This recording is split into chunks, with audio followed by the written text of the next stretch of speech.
My hands trembled uncontrollably as I held the burgundy leather-bound journal. The elegant cursive on the first page read, "Lydia Harlow," in deep blue ink. I shouldn't be doing this. I had no right to read her innermost thoughts. Yet after 10 years of calculated cruelty, of icy stares and cutting remarks, I needed to understand why my husband's sister had hated me with such unwavering conviction. The porcelain teacup slipped from my fingers, shattering against the hardwood floor of Lydia's apartment. The sound echoed in the empty space like a gunshot. I froze, as if she might suddenly appear in the doorway, her tall, angular frame silhouetted against the light, her steel-gray eyes narrowing with that familiar look of disdain. But Lydia wouldn't be coming back. Just 3 days ago, we had lowered her casket into the cold December ground. "You don't have to do this alone," my friend Kate had told me that morning over tea.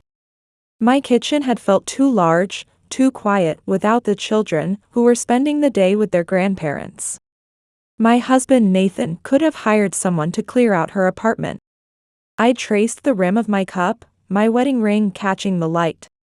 "I need to be the one," I'd whispered. "After everything." Everything. The scissors glinted under the holiday lights. The precise, deliberate way Lydia had cut our family portrait, separating herself from me and the children. The terrible silence that fell over the room as she uttered those words that haunted me still, "I refuse to share bloodlines with your kids."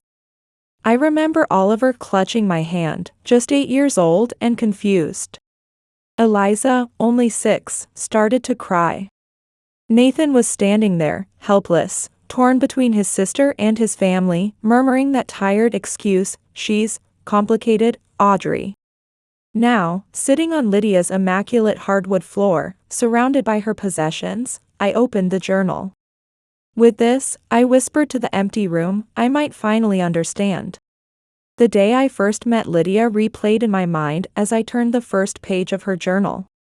She'd stood in Nathan's childhood home, a formidable presence in a charcoal gray suit that matched her eyes, her dark hair pulled back in a severe bun that emphasized her sharp cheekbones. I'd extended my hand with a hopeful smile. "I've heard so much about you, Lydia. I'm Audrey." She'd looked at my hand as if I'd offered her something distasteful. "I'm sure you have," she'd replied, her voice as crisp as autumn frost. Then she turned to Nathan, completely dismissing me. Mother's waiting in the dining room. That first cold meeting set the tone for the next decade. Every family gathering, every holiday, every celebration became an exercise in emotional endurance. Lydia, with her immaculate appearance and razor-sharp intellect, never missed an opportunity to undermine me. "English teacher, is it?" she'd asked during that first dinner. "How quaint. I suppose someone needs to ensure the next generation can form basic sentences." Nathan had laughed uncomfortably. "Audrey's students adore her, Lydia." "I'm sure they do," she'd replied, arching a perfect eyebrow. "Children are easily impressed." After Oliver was born, she'd kept her distance, visiting rarely and never asking to hold him. With Eliza's birth 3 years later, her coldness only intensified. She'd send expensive gifts on their birthdays, but the cards were always signed simply, "Aunt Lydia," no warm wishes, no loving messages. The children sensed her disapproval. "Why doesn't Aunt Lydia like us, Mommy?" Eliza had asked once, her little face creased with confusion after Lydia had declined to attend her kindergarten play. "She's just very busy with her work at the university library," I'd lied, not wanting my daughter to feel rejected. "And some people just don't know how to be around children." But the Christmas dinner 5 years ago had shattered even that fragile explanation. Nathan's mother had insisted on a family portrait, something to show off my beautiful grandchildren.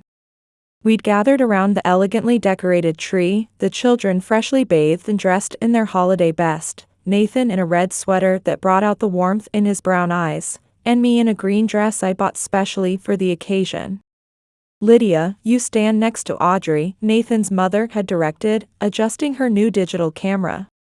I'd felt Lydia stiffen beside me, a palpable wave of hostility radiating from her tall frame. She'd worn an expensive black silk blouse, her one concession to the festive occasion a small silver snowflake pin. The camera flashed several times, capturing what should have been a moment of family unity. Later, as we gathered around the dining table laden with holiday dishes, Nathan's mother had proudly displayed the printed photo. "Look how beautiful you all are," she'd exclaimed, passing it around. When the photo reached Lydia, something changed in her face. A twitch beneath her left eye, a tightening of her jaw. Without warning, she'd reached for the scissors that lay next to the craft supplies the children had been using to make ornaments. The room fell silent as she deliberately, precisely cut herself out of the image, separating herself from me and the children with surgical precision. Then she looked directly at me, her gray eyes colder than I'd ever seen them. "I refuse to share bloodlines with your kids." The words had sliced through the festive atmosphere like the scissors through the photograph. I'd felt as if I'd been physically struck. Oliver had gripped my hand under the table, while Eliza had burst into tears. Nathan's mother had gasped, her hand flying to her throat. "Lydia." Nathan had finally found his voice, half rising from his chair. "Apologize to Audrey right now."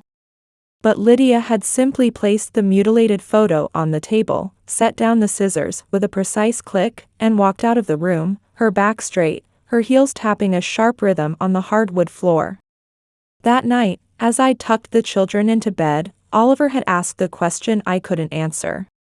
"Why does Aunt Lydia hate us, Mom?" I'd smoothed his hair back from his forehead, fighting back tears. "She doesn't hate you, sweetheart. She's just complicated." I'd used Nathan's word, the explanation he'd given me as we drove home in tense silence. "She's complicated, Audrey. She's always been difficult, ever since our father died. Please try to understand." But I couldn't understand. Not then. It was a rainy Tuesday in late September when Nathan received the call. I was grading papers at the kitchen table, red pen hovering over a fifth grader's creative writing assignment, when I noticed his face drained of all colors. "What do you mean, collapsed?" His voice cracked. "When? Where is she now?" I set down my pen, instantly alert. Nathan paced the kitchen floor, his free hand raking through his hair, a habit from childhood that only emerged in moments of extreme stress. "Yes. Yes, I'll come right away." He ended the call and stood motionless, staring at the phone in his hand as if it were a foreign object. "Nathan?" I approached him cautiously. "What's happened?" "It's Lydia." His eyes finally met mine, filled with confusion and fear. "She collapsed at the library. They've taken her to Memorial Hospital." The words hung in the air, and I felt a complicated tangle of emotions rise in my chest. Concern, certainly, no matter what had transpired between us, I'd never wish ill health on anyone. But there was something else too, a knot of resentment I couldn't fully untie, even in that moment. "I need to go," Nathan said, already reaching for his car keys. "I'll come with you," I offered automatically. He paused, uncertainty flashing across his features. "You don't have to, Audrey. I know things have been difficult." "She's your sister," I said simply. "And you shouldn't be alone right now." The hospital corridors were blindingly white under fluorescent lights. Nathan moved with urgency, following a nurse's directions to the neurology department. I trailed behind, feeling increasingly out of place. Outside a private room, we met an older woman in a white coat, her silver hair swept back in a professional bun, kind eyes behind rimless glasses. The name tag on her coat read, Dr. Penelope Winters. "Mr. Harlow," she extended her hand to Nathan. "I'm Dr. Winters, your sister's neurologist. How is she?" Nathan's voice was tight with worry. Dr. Winter's expression remained professionally composed, but I caught a flicker of solemnity in her eyes. She's stabilized, but I'm afraid the episode was quite severe. Are you aware of your sister's condition? Nathan blinked. Condition? The doctor's eyebrows rose slightly. Ms. Harlow has been my patient for nearly 5 years. She has a progressive neurological disorder. Her voice softened. I'm sorry, I assumed she had informed her family. I watched Nathan's world tilt on its axis. 5 years? What kind of disorder? Perhaps we should sit down, Dr. Winters gestured to a small consultation room nearby. As we followed her, I placed my hand on Nathan's back, feeling his muscles rigid with tension. In the sterile privacy of the consultation room, Dr. Winters explained in gentle, clinical terms about Lydia's condition, a rare hereditary neurological disorder that caused progressive deterioration of motor function and cognitive abilities.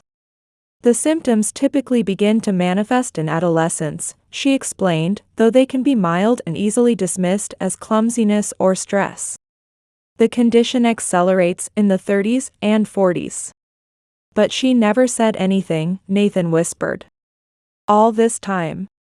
From my experience with Ms. Harlow, she's an exceptionally private person, Dr. Winters said. And she was adamant about managing this on her own terms. Can I see her?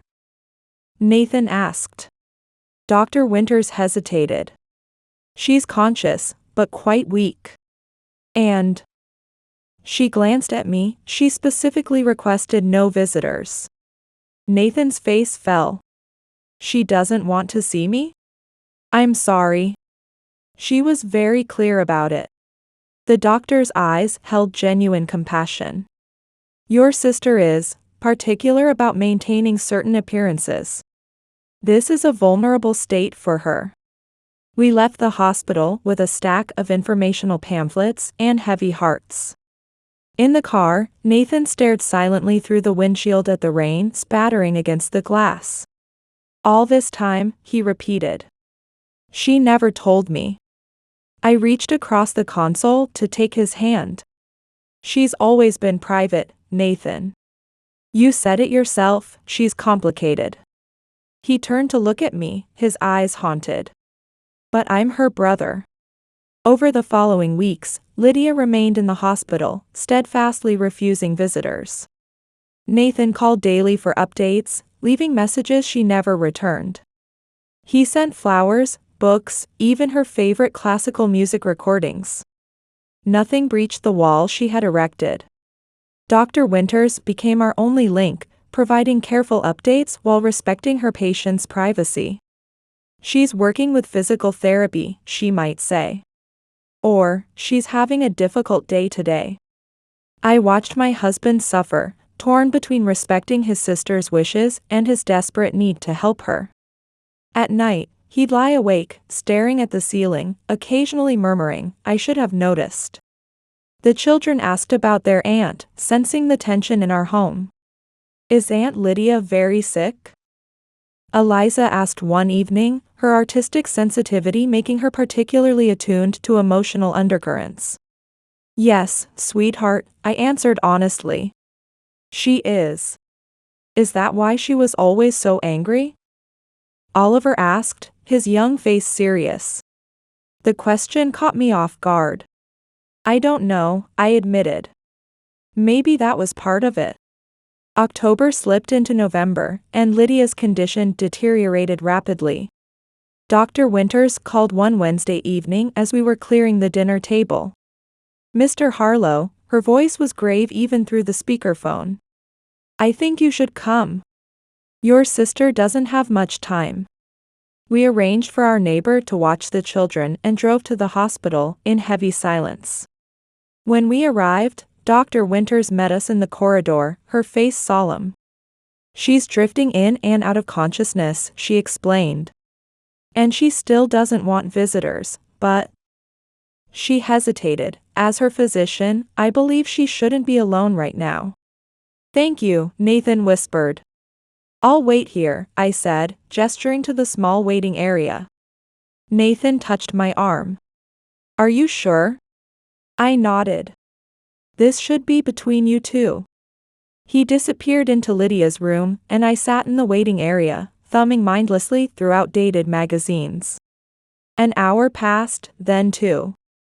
Around midnight, the door to Lydia's room opened, and Nathan emerged, his face streaked with tears. She's gone, he said simply. 3 days later, we stood in the cemetery as Lydia's casket was lowered into the ground. The service was small, a few colleagues from the university library, Dr. Winters, and our family.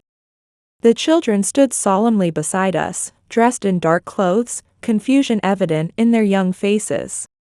Nathan had insisted they attend. They should have a chance to say goodbye, he'd said, though I wondered what goodbye meant when you'd never really had a hello. As we drove home from the cemetery, rain pattering against the car windows, Nathan spoke quietly. Dr. Winters asked if I would help clear out Lydia's apartment. There are medical documents, research materials she donated to the hospital. I glanced at him, his profile stark against the gray light filtering through the window. Of course. Would you help? He asked, surprising me. I don't think I can face it alone. I thought of Lydia's apartment, a place I'd visited only twice in 10 years, both times brief, uncomfortable encounters. I thought of sorting through her belongings, touching the artifacts of a life so deliberately kept separate from ours. Yes, I said finally. I'll help. And that's how, 3 days after Lydia's funeral, I found myself alone in her apartment, surrounded by the possessions of a woman who had despised me, searching for answers neither of us had found in life. Lydia's apartment was exactly as I'd expected, meticulously organized, aesthetically minimalist, and eerily impersonal.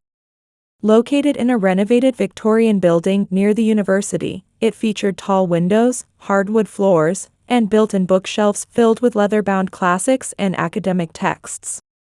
The furniture was elegant but sparse, a charcoal gray sofa, a glass coffee table, a sleek desk positioned to catch the morning light. What surprised me was the absence of photographs or personal mementos. No family pictures, no vacation souvenirs, no evidence of friendships or relationships. It was as if Lydia had curated her living space to reveal nothing of herself beyond intellectual pursuits. Nathan had taken the day off to meet with the funeral home about final arrangements, leaving me alone with the task of sorting through Lydia's personal effects. Dr. Winters had specifically asked for any research notes or medical documentation to be set aside. Apparently Lydia had been participating in a long-term study of her condition. Start wherever you feel comfortable, Nathan had said that morning, his voice hollow with exhaustion. Just, if you find anything that seems important for the kids to have someday, set it aside. I began with the kitchen, the least personal space. I boxed up the expensive coffee maker, the fine china that appeared never to have hosted guests, the collection of loose-leaf teas in pristine tins. The refrigerator contained exactly 3 items: almond milk, a bag of organic apples, and a bottle of white wine. Even in decline, Lydia had maintained her precise habits. Moving to the living room, I cataloged books to donate to the university library where she'd worked. Title after title, I pulled them from shelves, noting her careful handwriting in the margins of many academic works, sharp observations, challenges to the author's conclusions, connections to other texts. Even in these private annotations, Lydia's intellectual rigor was evident. By mid-afternoon, I'd worked my way to her desk. The drawers contained neatly organized office supplies, university correspondence, and medical bills filed by date. In the bottom drawer, I found a folder labeled Research Donation, containing consent forms for her medical records and tissue samples to be used in ongoing studies of her condition.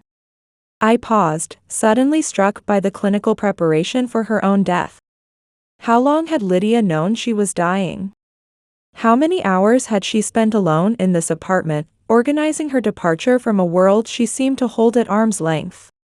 The bedroom was the last frontier, and I hesitated at the threshold. Of all the spaces in her apartment, this felt most invasive to enter. The room was Spartan, a queen-sized bed with gray linen bedding, a simple nightstand, a dresser, and another wall of bookshelves. A door led to an ensuite bathroom where prescription bottles lined the counter, silent witnesses to her struggle. I began with the dresser, folding impeccably maintained clothing into donation boxes. Each drawer revealed the same attention to detail, garments arranged by color, season, and function. No sentimental t-shirts, no comfort clothes. Even her sleepwear was elegant and restrained. The nightstand contained a single novel, a reading lamp, and a small clock. No photographs, no jewelry box, nothing to suggest personal attachments. Finally, I turned to the bookshelves. Unlike the living room shelves with their academic tomes, these held literature, novels, poetry collections, and art books. I noticed that many were dog-eared or showed signs of frequent reading, particularly the poetry. This small evidence of Lydia seeking solace or beauty felt like glimpsing a different person than the one I'd known. I was nearly finished boxing the books when it happened. Reaching for a volume on the top shelf, I dislodged something behind the row of books. A soft thud sounded as an object fell to the floor, landing partially under the bed.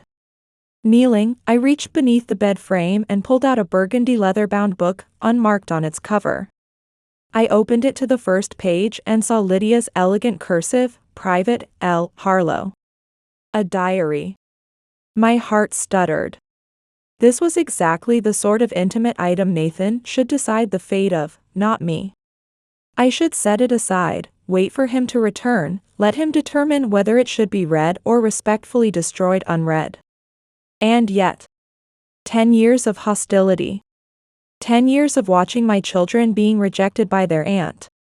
10 years of that Christmas scene replaying in my nightmares, scissors flashing, cruel words hanging in the air. I refuse to share bloodlines with your kids. My fingers tightened around the journal. Perhaps here, finally, was the explanation Nathan could never provide. Perhaps here was the answer to why a brilliant, accomplished woman had directed such calculated cruelty toward her brother's family. I stood, the journal heavy in my hands, and walked to the living room where afternoon light spilled through the tall windows. Sitting on Lydia's pristine sofa, I placed the journal on my lap and traced the cover with my fingertips. "This is wrong," I whispered to the empty apartment. Reading someone's private thoughts felt like trespassing. And yet, hadn't Lydia trespassed on our family's peace for a decade? Didn't I deserve to understand why? My phone buzzed with a text from Nathan, getting lunch with Dr. Winters.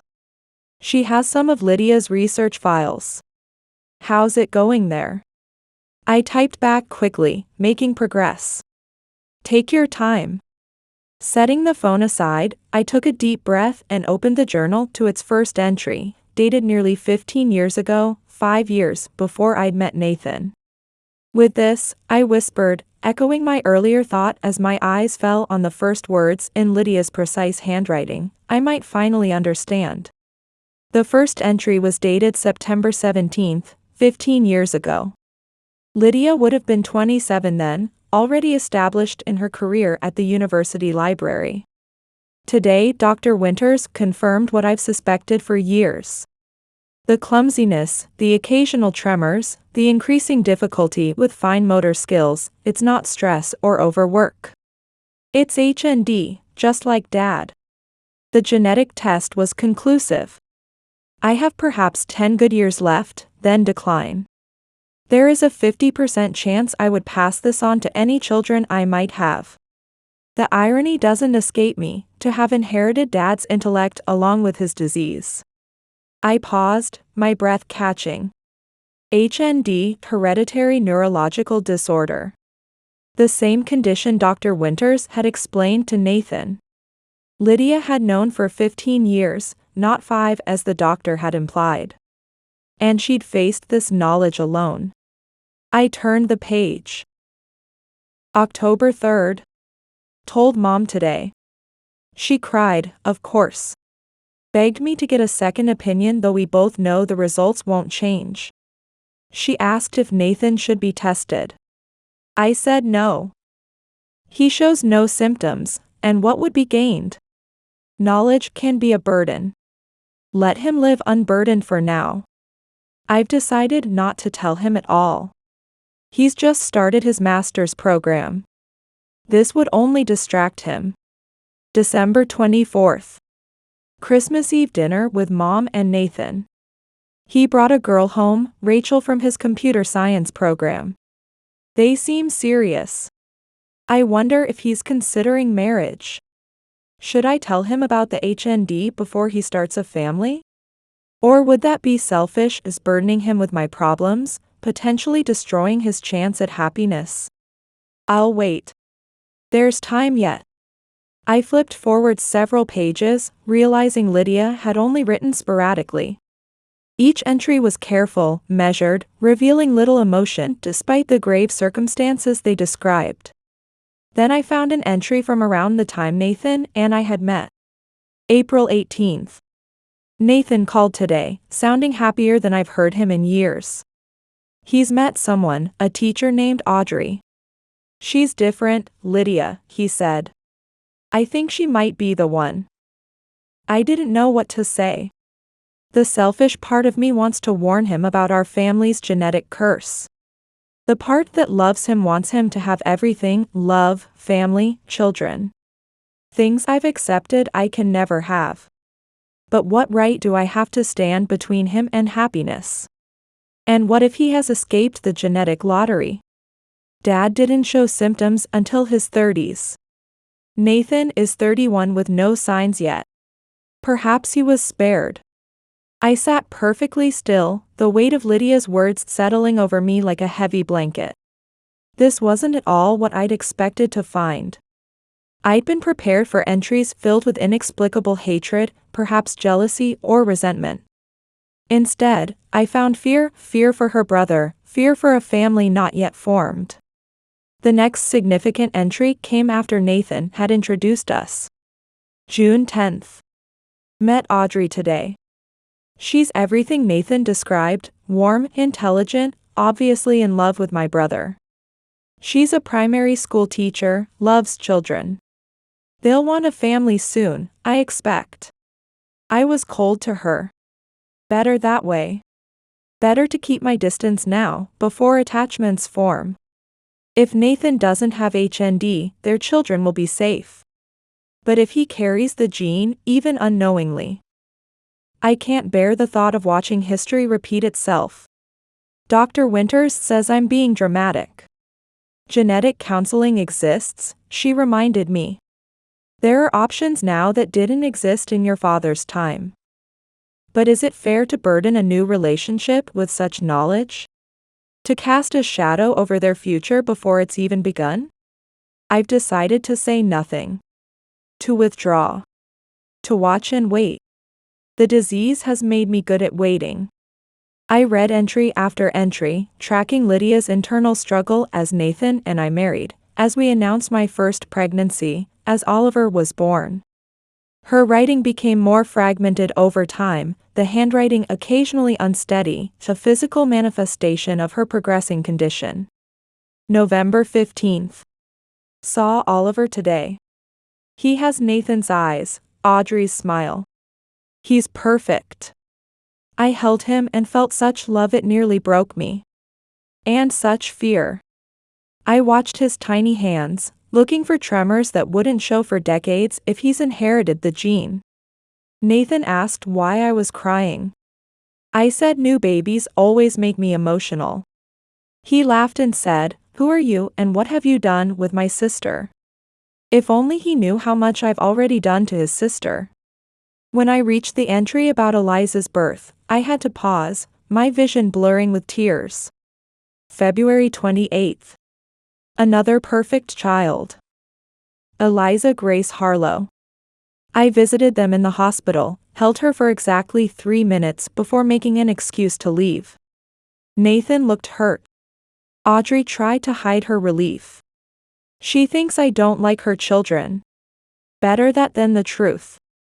Better they think me cold than know I can't bear to love them fully, knowing what might await them. I've increased my donations to Dr. Winter's research fund. She says they're making progress on genetic therapies that might help future generations.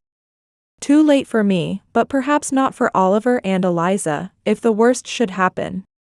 The entries became more sparse as the years progressed, Lydia recording only significant events or particularly difficult days.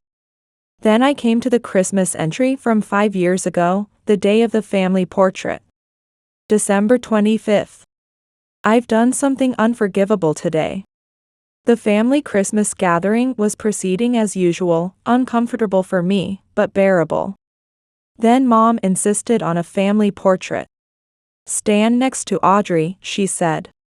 And suddenly there we were, side by side in the viewfinder, me, Audrey, the children, and all I could see was bloodlines. Connections.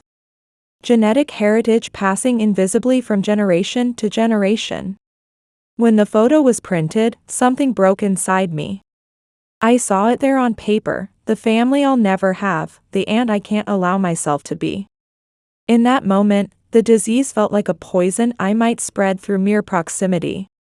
I took the scissors and cut myself out of the picture.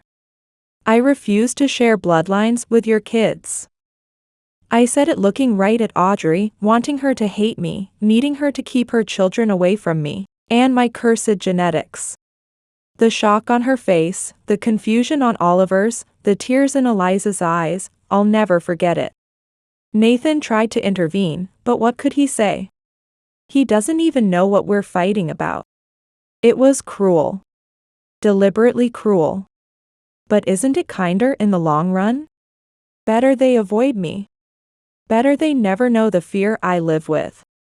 Better Audrey protect her children from me, even if for the wrong reasons. I kept this section of the photo with the children. I shouldn't have, but I couldn't help myself. Their innocent faces. I pray they've inherited only the best of Nathan, nothing of our father's legacy. My hands trembled as I turned the page. The truth was so different from what I'd believed all these years. Lydia hadn't hated my children, she'd loved them too much to risk being close to them, terrified of a genetic heritage she might have passed on through her brother. The final entries were scattered, dating from the last few months. The handwriting had deteriorated significantly, some words nearly illegible as Lydia's condition worsened. March 3rd. Bad day. Dropped an entire shelf of books at work. Director suggested medical leave. It's the beginning of the end of my career. Dr. Winters says progression is accelerating faster than expected. Have updated my will, medical directives. Left instructions for my research donation. Saw Oliver's science project won first prize in the school newsletter. Wanted to send a congratulations card but stopped myself. What right do I have to enter their lives now, after all these years of distance? April 17th. Dr. Winters brought news of a breakthrough in her research team's work. Too late for me, but perhaps not for the next generation. Have allocated most of my savings to her research fund, with specific provisions for testing and treatment for Nathan's children, should they ever need it. They'll never know it came from me. Better that way. The second to last entry was dated just 2 weeks before Lydia's collapse. September 1st. Nearly fell on campus today. A student helped me to a bench. The pitying look in her eyes, unbearable. Pride has always been my sin. Soon there will be no hiding what's happening to me. Saw Audrey and the children at the grocery store. Hid in the cereal aisle until they passed. Eliza has grown so tall. She was wearing a paint-splattered smock, an artist, perhaps? Oliver was explaining something to his mother, hands gesturing enthusiastically like Nathan used to do. They looked happy, healthy. I pray they remain so. Sometimes I wonder if I made the right choice all those years ago. The silence. The distance. The deliberate cruelty designed to keep them away. Too late now for different choices. Some bridges, once burned, cannot be rebuilt. And then, the final entry, dated just days before her hospitalization. September 10th. Arrangements complete. Research donation forms signed. Will left with mom's attorney. Nothing left but waiting now. Found the old family photo today while sorting papers. The one I cut myself out of. The children's faces still make my heart ache. I was right to keep my distance, to push them away. I've spared them the burden of watching my decline, of forming attachments to someone destined to leave them. I've protected them the only way I knew how, by making them hate me. Nathan will never understand why I shut him out these past months. Audrey will never know that my cruelty was my twisted form of love. The children will remember only a cold, distant aunt who wanted nothing to do with them. Perhaps that's for the best. I refuse to be remembered with pity. I've hidden our family's medical history from them for years. Was it selfish? Perhaps. But I wanted them to live without the shadow that has defined my existence. To love and hope and plan without fear. If that was wrong, I'll answer for it soon enough. I've lived my life by choice, alone but not without purpose. The research I've participated in, the funds I've dedicated, they may help others someday. They may even help Oliver and Eliza, should they ever need it. That will be my legacy, not genetic destruction but hope for a cure. I refuse to share bloodlines with those children not out of hatred, but because I love them too much to risk being the aunt who gave them a death sentence. They will never know. And I will never know if my sacrifice was necessary or in vain. Such is the cruelty of this disease, it taints not just the body but every relationship, every possibility, with its shadow of uncertainty. The diary ended there. Tucked into the final pages was a folded piece of paper. I opened it with shaking hands and found the missing piece of the Christmas photo, Oliver and Eliza's faces, carefully preserved. I closed the journal, tears streaming down my face. For 10 years, I'd believed Lydia had hated me, hated my children. I'd endured her coldness, her cutting remarks, her deliberate distance with resentment and confusion. All that time, she'd been fighting a private battle, making a terrible choice out of what she believed was love. She had chosen to be hated rather than risk bringing pain into the lives of the children she secretly adored. She had maintained her cruel facade even to her death, never allowing us to know her suffering, never giving us the chance to decide for ourselves whether we would accept the risk of loving her. I clutched the diary to my chest, overwhelmed by the tragedy of it all, 10 years of misunderstanding that could never be undone. 10 years of a woman suffering alone, believing her isolation was a gift to those she loved most. The teacup I'd set on the coffee table had gone cold. Outside, the autumn sun was setting, casting long shadows across Lydia's immaculate apartment. In the fading light, I saw her life with new eyes, not a cold, distant woman who rejected family, but a terrified sister trying desperately to protect those she loved from a fate she knew too well. "Oh, Lydia," I whispered to the empty room. "What have you done to yourself? What have you done to all of us?" I don't know how long I sat there, clutching Lydia's diary in the gathering darkness of her apartment. The sound of keys in the door finally roused me. I looked up to see Nathan silhouetted in the doorway, his expression shifting from exhaustion to concern as he took in my tear-streaked face. "Audrey? What's wrong?" He crossed the room quickly, kneeling before me. "Did something happen?" I held out the burgundy journal with trembling hands. I found Lydia's diary. Nathan's eyes widened. "You read it?" "Yes." I swallowed hard. "And Nathan, we were wrong. We were so wrong about her all these years." He sat beside me on the sofa, our shoulders touching, as I explained what I'd discovered. I watched his face transform as I revealed Lydia's 15-year battle with her disease, her fear for him and our children, her deliberate choice to push us away out of a twisted form of protection. She knew all this time, he whispered, his voice breaking. She faced it alone. She thought she was protecting you, protecting our children. By making them think she hated them? Anger flashed across his features. That wasn't her decision to make. No, I agreed softly. It wasn't. I handed him the folded photograph I'd found in the diary's final pages, Oliver and Eliza's faces, carefully preserved from the Christmas portrait she'd so dramatically destroyed. Nathan stared at it, then covered his face with his hands, his shoulders shaking with silent sobs. Why didn't she trust me? He asked when he could speak again. I could have helped her. We could have faced this together. I had no answer. The unfairness of it all, the years wasted, the relationship destroyed by misguided sacrifice, left me speechless with grief and a strange, burning anger. Not at Lydia, exactly, but at the situation, at the disease, at the fear that had twisted her love into something unrecognizable. What do we do now? Nathan asked finally, looking lost. I glanced down at the diary in my lap. With this, I said slowly, we can set things right. Not for Lydia, it's too late for that. But for everyone who misunderstood her.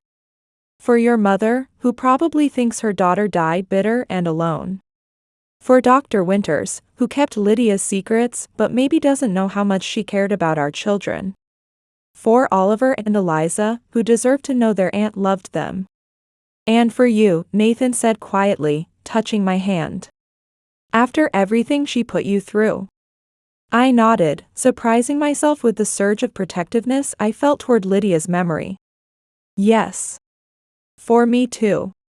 The next morning, I asked Nathan to watch the children while I met Dr. Winters at her office. I brought Lydia's diary with me, certain pages marked with small sticky notes. The doctor welcomed me into her office, her kind eyes curious behind her rimless glasses. Mrs. Harlow, this is unexpected. How can I help you? I placed the diary on her desk. I found this in Lydia's apartment. I've marked some passages I thought you should see. Dr. Winters looked at the journal, then back at me, her expression carefully neutral. These are private thoughts. Are you certain Lydia would want me to read them? She's gone, I said simply. And I think you should know how much your work meant to her. How much hope she placed in it, not for herself, but for children who might inherit this condition. The doctor picked up the diary with the care of someone accustomed to handling precious things. She read the marked passages slowly, her professional composure wavering only slightly as she turned the pages. She never told me she'd known for 15 years, Dr. Winters said finally. I assumed it was a more recent diagnosis. She hid many things, I replied. Including her generosity, the doctor said, looking up. Did you know she was the primary anonymous donor to our research initiative? She funded nearly half our early genetic therapy trials. I shook my head, unsurprised yet still amazed by this new revelation. She specified that any breakthroughs should be made available to her brother's family first, should they ever need treatment, Dr. Winters continued. Though she insisted this connection never be revealed to you. That sounds like Lydia, I said, a sad smile touching my lips. Dr. Winters closed the diary and handed it back to me. Thank you for sharing this. It helps to understand her better. Can I ask you something? I said, accepting the journal. The disease, should Nathan be tested? Are our children at risk? The doctor leaned back in her chair, choosing her words carefully. The form of HND that affected Lydia typically shows initial symptoms by the early 30s. The fact that your husband hasn't exhibited any signs at 36 is encouraging, though not conclusive. As for your children. She paused. Testing is available, but I would counsel careful consideration before pursuing it. Some people prefer certainty, others prefer hope. What would you do? I asked. If they were your children? I'd wait, she said after a moment. The research Lydia supported is advancing rapidly. By the time your children reach the age where symptoms might appear, we may have treatments that render the diagnosis far less devastating. And in the meantime, they could live without that shadow over their futures, which is exactly what Lydia wanted for them. I nodded, understanding now the impossible choice Lydia had faced all those years ago. From Dr. Winter's office, I went to see Nathan's mother. Gathering my courage at her front door, I reminded myself I wasn't betraying Lydia's privacy, I was restoring her dignity. Eleanor Harlow welcomed me with red-rimmed eyes and the brittle composure of recent grief. In her living room, surrounded by old family photographs, including several of a young Lydia and Nathan, I carefully explained what I'd discovered. She kept it from all of us, I concluded gently. She thought she was protecting everyone, especially Nathan and the children. Eleanor's hands trembled as she accepted the sections of the diary I'd selected to share. Just like her father, she whispered. Too proud to accept help. Too afraid of being a burden. She looked up at me, her eyes swimming with tears. All these years, I thought she'd grown cold. Distant. I never imagined. None of us did, I said, reaching for her hand. She made sure of that. Those terrible things she said, the way she treated you and the children, was her misguided way of keeping us safe, I finished.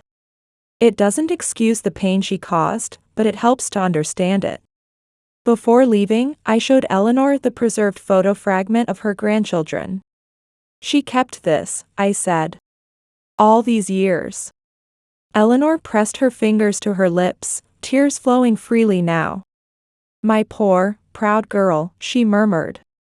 So alone when she didn't need to be. That evening, after the children were in bed, Nathan and I sat at our kitchen table, the diary between us like a third presence. I spoke with Dr. Winters about testing, I told him. He nodded. What did she recommend? Waiting. Living. Not letting fear dictate our choices. I reached for his hand. What Lydia couldn't do. Should we tell the children? Nathan asked. About their aunt, about why she was the way she was? I considered this carefully. Yes, but not everything, not yet. They're too young to understand the complexity of it all. But they should know she loved them, in her own way. The next day, we gathered Oliver and Eliza in the living room. Nathan held the photo fragment Lydia had kept, their two innocent faces, carefully preserved. We want to tell you something about Aunt Lydia, I began, choosing my words with care. Sometimes people who are hurting don't know how to show love in the right way. Was Aunt Lydia hurting? Eliza asked, her perceptive eyes solemn. Yes, sweetheart. She was very sick for a long time, even before you were born. Is that why she was always so angry? Oliver asked, echoing his question from months before. Nathan nodded. Part of it. She was afraid of her illness, and afraid for us too. But we found out that even though she didn't show it, she loved you both very much. How do you know? Eliza pressed, always needing evidence. I showed them the photo fragment. She kept this picture of you two all these years. And she wrote about how special you both were, and how proud she was of you. Even though she cut up our family photo? Oliver asked, his face skeptical. Sometimes, Nathan said, people do hurtful things because they're scared or confused. It doesn't make it right, but it helps to understand why they did it. The children absorbed this in their own ways, Oliver with practical questions, Eliza with silent contemplation. They were too young to fully grasp the genetic implications, the fear that had driven their aunt's choices. That conversation would come later, when they were old enough to understand. That night, after the children were asleep, I sat at my desk with Lydia's diary beside me. Opening my laptop, I began to write an email to the university library director, proposing a research fund in Lydia's name, one that would continue her anonymous contributions to Dr. Winter's work, but now with public recognition of her role. With this, I whispered, typing the details of the proposal, I can use what I've learned to honor who you really were, not who you pretended to be. It wasn't revenge exactly, that fire had been extinguished by understanding. But it was a correction of the record, a restoration of truth. Lydia had lived behind a mask of coldness, believing isolation was her only choice. In death, she would be known for her generosity, her sacrifice, her love, however flawed its expression had been. Nathan came up behind me, resting his hands on my shoulders as he read what I'd written. She would hate this, you know, he said softly. The public recognition. The sentiment. I know, I admitted. But she's not here to stop us anymore. He smiled, a bittersweet expression. No, she's not. The next day, I returned to Lydia's apartment one last time. Most of her possessions had been sorted, donated, or packed away. The space felt empty now, stripped of the few personal touches that had made it hers. In the bedroom, I opened the closet where I'd found a small box of keepsakes, old theater tickets, a pressed flower, a few postcards from places she'd visited in healthier days. Small evidence of a life not entirely defined by disease and isolation.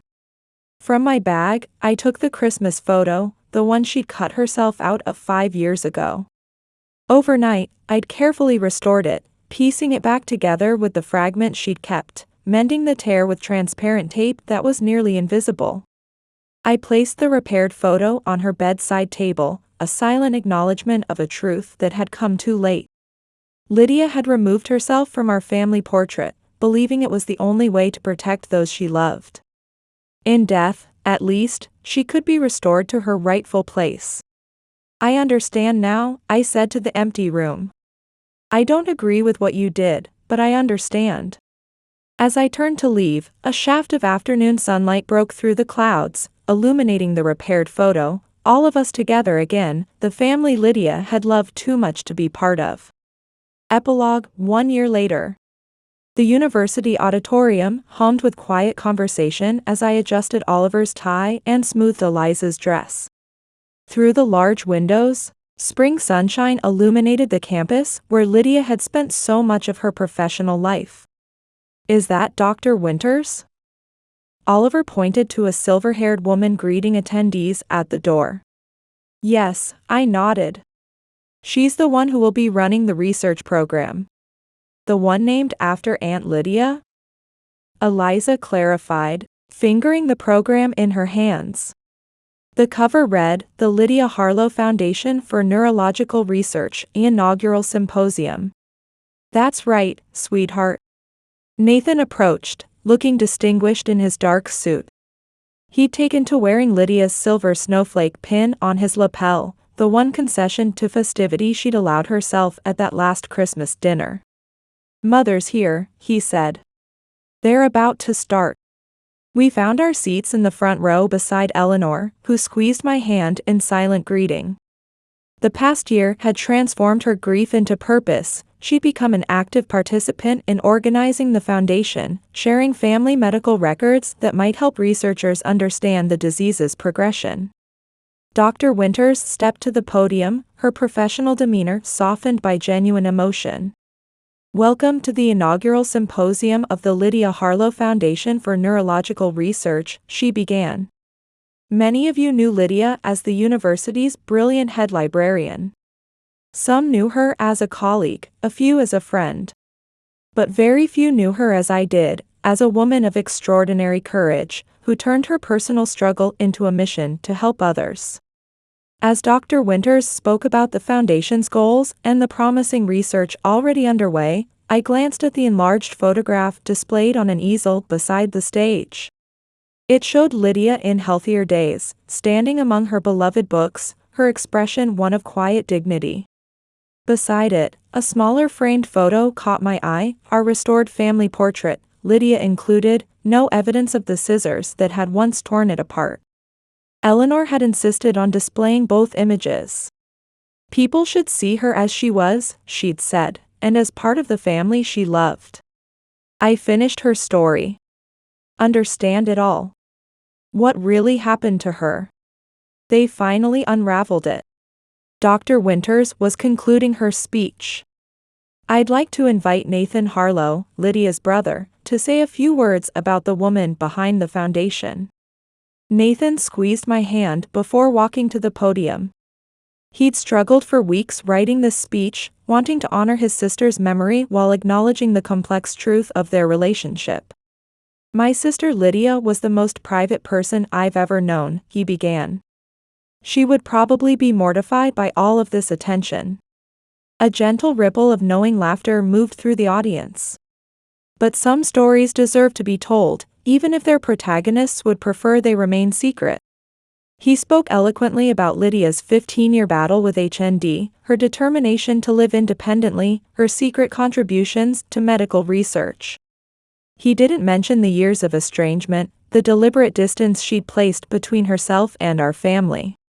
Those painful details remained private, tucked away like the diary now stored in our home. Lydia believed in protecting those she loved, sometimes at great personal cost, Nathan concluded. The foundation bearing her name will continue that mission, protecting future generations from the disease that claimed her far too soon. After the ceremony, we mingled with attendees, university colleagues who shared stories of Lydia's dedication, medical researchers excited about the foundation's work, even a few of Lydia's former students who remembered her exacting standards and unexpected kindness. I never would have graduated without her, a young woman told me, her eyes bright with memories. She stayed after hours for weeks helping me with my thesis research. She seemed so intimidating at first, but once you earned her respect, she'd move mountains for you. These glimpses of Lydia, the mentor, the colleague, the dedicated professional, filled in more pieces of the complex woman I'd never truly known in life. The image of the cold, hostile sister-in-law was gradually being replaced by a fuller, more human portrait. As the crowd thinned, Oliver tugged at my sleeve. "Mom, can we show Dr. Winters what we made?" I nodded, and he ran to retrieve his sister. Together, they approached Dr. Winters, Eliza carefully carrying a framed drawing they'd collaborated on. It depicted Lydia among her books, surrounded by swirling colors that Eliza, with her artistic sensitivity, had explained represented Aunt Lydia's thoughts and feelings that she couldn't say out loud. Dr. Winters accepted the gift with visible emotion.